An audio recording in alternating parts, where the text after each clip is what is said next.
Do Estúdio CBN desta segunda-feira, 11 de dezembro de 2023. CBN, Amores Possíveis, com Carol Tchulkian.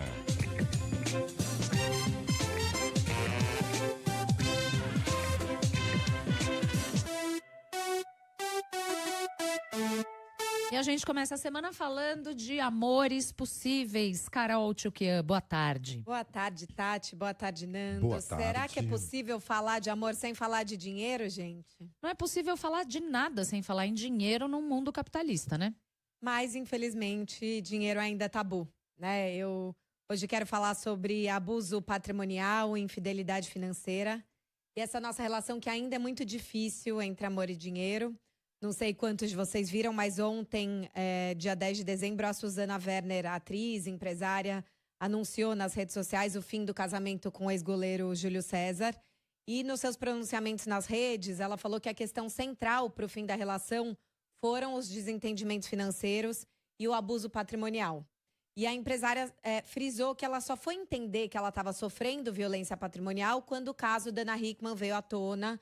Agora há pouco tempo, também a cantora Nayara Azevedo se pronunciou sobre estar sofrendo violência financeira por parte do ex-marido. Então, acho que é muito importante aqui a gente primeiro nomear e entender o que é o abuso patrimonial, porque talvez você que está ouvindo a gente já esteja sofrendo isso ou esteja em uma situação vulnerável a esse tipo de abuso. Mas mais do que isso, eu quero trazer a provocação de o quanto essa relação difícil entre amor e dinheiro é sistêmica e está muito arraigada na nossa família nuclear antes do casamento e como a gente tem que rever tudo isso, né? Então, quando a gente fala de violência patrimonial ou abuso patrimonial, é toda a tentativa do parceiro ou parceira de controlar a vida do outro através de dinheiros, bens ou documentos. Então, é a pessoa que faz transações não autorizadas no banco, que controla o dinheiro da parceira. Então, Deus me é dibre. a pessoa que aplica, guarda, administra a senha do cartão. São pessoas que compram no nome ou no cartão da pessoa sem o conhecimento. Falsificação de assinaturas, como a própria Ana Hickman colocou no processo dela para fazer transações. Já soube de casos reais de homens que fazem muitos empréstimos, ficam devendo na praça no nome da mulher. Tem dados quantitativos. O Serasa fez uma pesquisa esse ano e mostra que 1 a cada 5 pessoas já tiveram o nome negativado por causa de despesas do parceiro feitas sem o consentimento. E tem uma outra coisa que eu acho que é muito importante a gente começar a pensar nessa dinâmica homem-mulher, que é o quanto esse controle do dinheiro por parte, principalmente do homem, faz com que essa mulher viva sempre num lugar de dependência, né? Então, a Susana coloca que, no caso dela, ela vivia com um cartão de crédito limitado, com uma mesada que nem sempre era dada. E a gente tem discutido cada vez mais o quanto a mulher tem um trabalho que não é pago, que é invisibilizado. Ela está sim, né? Mesmo que, no caso, essa mulher só esteja cuidando da casa, que não é um só, ela está ali trabalhando pelo casal. E, muitas vezes, esse abuso começa nessa quase que chantagem em dar dinheiro para essa mulher. Outra coisa que eu quero que a gente comece a prestar atenção é na ausência de apoio ou no boicote da vida profissional da mulher. Isso aconteceu com a Suzana e acontece muitas vezes, que sabe mulher que resolve trabalhar fora e aí o marido fala, mas para ganhar essa mixaria, você vai deixar as crianças aqui? Melhor Fica você com ficar elas aqui. que eu ganho esse dinheiro. Exatamente. Ou, isso é uma bobagem, você não tem perfil, você nunca vai dar certo. Isso é a violência patrimonial já misturada com o abuso moral. Então, você começa a se sentir pouco hábil, a pessoa te coloca para baixo e ela começa a transformar a rotina familiar no inferno. Então, tá vendo? As crianças não estão educadas porque você chega tarde. Essa casa tá uma bagunça porque você também não olha esse lugar. E principalmente quando a mulher vai empreender, tem uma curva de investimento e retorno que muitas vezes esses homens falam que topam te apoiar e no segundo mês ele fala, tá vendo? As contas da casa estão apertadas porque você tá brincando de trabalhar. E na verdade isso é um projeto da mulher também de desenvolver a própria autonomia. Além do abuso, a gente precisa falar também de infidelidade financeira, que eu sei que já foi pauta aqui das meninas, né? Mas acho importante trazer no caso, porque o que aconteceu na Suzana, e isso acontece muitas vezes. O marido falava que não tinha dinheiro para ajudar ela a empreender. Então, não é que a pessoa se faz de má. Ela fala, olha, eu adoraria te ajudar, mas a gente tá com as contas apertadas. E depois você descobre que a pessoa tinha um dinheiro, que era um dinheiro da família, e ela só não estava querendo colocar nesse projeto conjunto. E agora, o que é importante a gente prestar atenção é que a gente esconde a infidelidade financeira com um discurso de privacidade. E tem uma pesquisa bem interessante que fala que quanto mais velhas as pessoas são, menos segredos financeiros os parceiros guardam. Porque na geração dos nossos pais e avós, ainda tinha muito esse lugar de que era o homem totalmente o provedor e a mulher cuidava da casa. Então, conversava-se sobre dinheiro.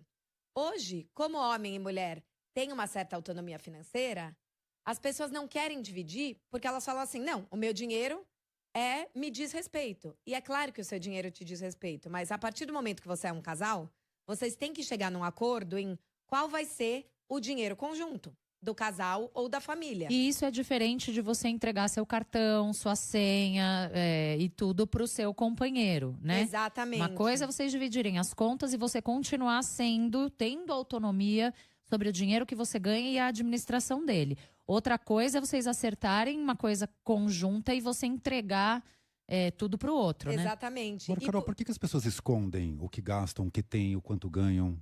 Tem uma pesquisa americana da Credit Card que mostra que 1/3 das pessoas escondem porque elas acham que elas estão gastando mais do que os parceiros aceitam.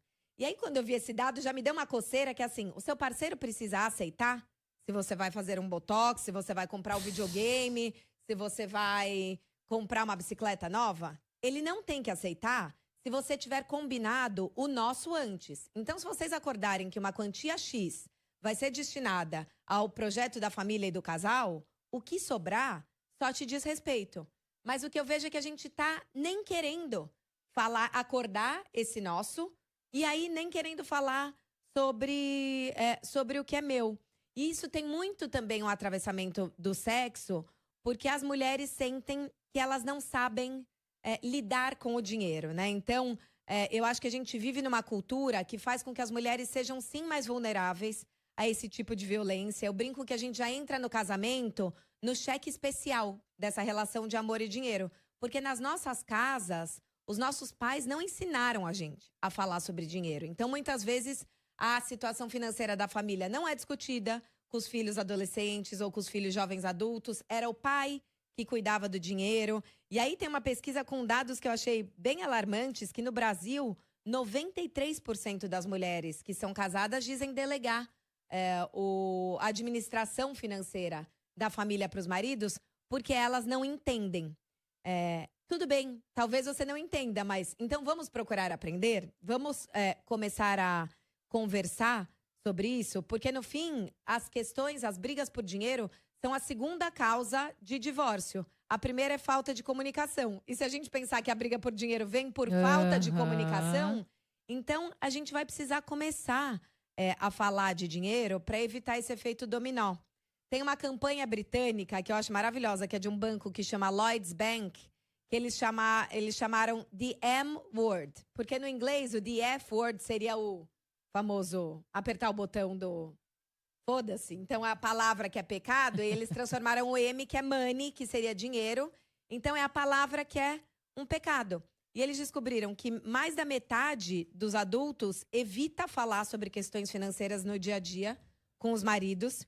Que 1 a cada 3 pessoas casadas ou juntadas passam por estresse e ansiedade de dinheiro em relação aos parceiros. E que a gente não fala sobre isso, porque ainda tem esse mito de que falar de dinheiro vai desgastar a relação. E aí, principalmente para a mulher, tem esse lugar de que você vai parecer interesseira, né? A mulher quer dar o golpe do baú.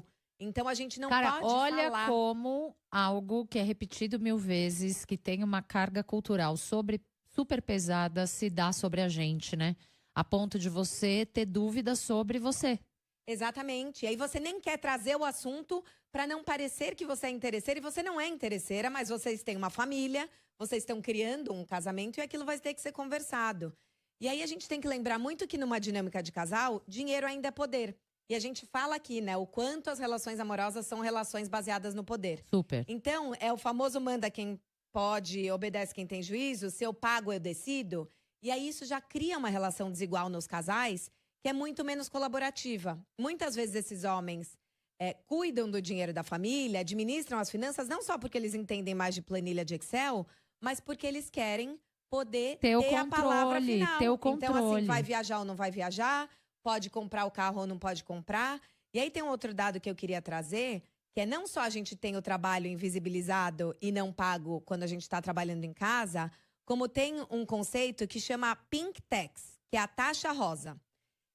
O que descobriram é que os mesmos artigos femininos e masculinos são mais caros para as mulheres. Sim, sim. Então, coisas como produtos de higiene pessoal, roupa, acessórios, chegam a ser 13% mais caros para a mulher do que o homem. Então, não é só o fato da mulher comprar mais. A sua calcinha vai custar 13% a mais do que a cueca do seu marido. O seu shampoo vai custar 8% a mais do que o shampoo do seu marido. Então, já não existe, né? A gente já ganha menos dinheiro, a mulher ganha menos dinheiro, ela já está trabalhando mais em casa e ela gasta mais para as coisas pessoais. Então, não dá para a gente ter esse lugar 50-50. E mesmo que não for, cada um está contribuindo com 50-50 na renda, a voz tem que ser igual. Acho que isso que a gente tem que começar a falar. E eu nem sou a favor desse negócio 50-50, porque se um ganha 70 e o outro ganha 30, o justo é que quem ganha 70 pague 70 e quem ganha 30 paga 30. Exatamente. Né? Ou que esse casal decida junto qual vai ser esse acordo, mas que já tenham combinado Claro, mesmo. De claro. que, assim, tem esse valor que é para o nosso, que é para a família, e a gente tem que começar a desconstruir essa falácia de que o homem sabe lidar melhor com o dinheiro. Porque isso também tem levado a muitos casos de homens que têm dívidas enormes e não dividem com a família. O caso da Ana Hickman é um exemplo. A briga começou porque ela quis falar para o filho uma dívida. que eles iam ter que reduzir drasticamente os gastos porque a família estava endividada. E o marido falava, sua mãe é louca, a gente não está endividado. Muitas vezes esse homem entende a hombridade dele, o fato dele ser um bom pai, com o fato dele ser provedor. E aí ele esconde as dívidas. Tem homem que é demitido e vai para o térreo do prédio e finge que está indo trabalhar porque não fala sobre isso. A gente precisa começar a falar. Precisa começar a falar a hora que, por exemplo, uma das pessoas quer empreender e o outro fala, tudo bem, eu seguro a sua onda, mas de repente essa pessoa que segura a onda tá vendo que ela vai ser demitida. Então vamos conversar? Você volta para o emprego fixo? Ou a gente vai reduzir os gastos? Vamos sair dessa casa e morar num lugar menor? E aí é pensar também no médio prazo. Porque tem um dado que eu acho interessante que é mais de 80% das mulheres estão super envolvidas com as finanças de curto prazo. Então a gente sabe quanto custa o supermercado, quanto custa a escola, mas quase 60% delas não está inteirada em seguro, em aposentadoria, em FGTS. A gente precisa começar a planejar junto e a alinhar prioridades. A gente quer viajar, a gente quer comprar uma casa, é a viagem da criança, para que a gente possa criar esse espaço do nós. E aí, para trazer algumas sugestões de práticas, né? Falar de dinheiro ajuda a gente a pensar em dinheiro. Então, que a gente possa trazer mesmo. A gente falou aqui já sobre as reuniões semanais. Faz uma reunião mensal. Se você é uma pessoa que tem dificuldade de entender, tem aplicativos que ajudam, tem assessores financeiros. É a gente saber que a gente vai ter que colocar também o amor no Excel e falar sobre dívidas prévias, a sua situação familiar. Entender que se você tiver que pagar o seguro-saúde da mãe do seu parceiro, isso vai ter que entrar na conta. Ela tá doente, ela não é autônoma, você não pode se sentir depois em dor. Agora que tem segundos e terceiros casamentos, tem muita briga que vem porque a família fala, você tá dando dinheiro pro filho daquele primeiro casamento e os nossos têm menos. Mas a pessoa tem 3 filhos, um é do outro casamento. Não dá pra vilanizar. E cada vez mais a gente também tem que normalizar, falar sobre acordos pré-nupciais. Que antigamente falava, é só pra pessoa que tem muito dinheiro não dividir. Não é. É pra gente poder, enquanto tá tudo bem, não só discutir o bem casado ou o bairro que vocês vão morar, mas também como vocês vão dividir o dinheiro caso vocês não se entendam. Duas coisas. Primeiro, o Esper Leão está perguntando se há algum estudo que contemple casais homoafetivos. Ou se a gente está falando essencialmente de casais heterossexuais. Essencialmente de casais heterossexuais. Eu até procurei e eu não encontrei. Tá, e tem um outro comentário aqui da Cláudia dizendo: eu já me peguei me justificando. Não, eu já me peguei justificando compras que fazia com o meu salário na casa que eu sustentava. Então ela se pegou se justificando e se desculpando. E o Carlos está dizendo: quando acaba o dinheiro, o amor é a primeira coisa que sai pela janela. Essa é uma frase bem conhecida e desgastada, porém verdadeira em muitos casos. Por isso a gente tem que conversar. E acho que a gente se sente culpada, como ela falou, porque a gente não tem claro qual é o fixo do nosso. Então determina com o seu parceiro. Vai ser esse X. E a gente vai se comprometer a colocar esse tanto. Os especialistas financeiros recomendam que a gente tenha contas conjuntas para esse tipo de conta. E aí que cada um possa usar o dinheiro para fazer as compras que quiser, desde que isso não prejudique essas finanças do casal. Então, se você vai se endividar no cheque especial e isso vai afetar o pagamento do material escolar do seu filho, isso é infidelidade financeira. Se não vai, você não tem que se justificar para comprar o creme que você quiser. Muito bem. Amores Possíveis com Carol Tchoukian, toda segunda-feira aqui no nosso estúdio CBN. Obrigada, Carol. Um beijo e boa semana. Obrigada, Tati. Obrigada, Nando. Beijo.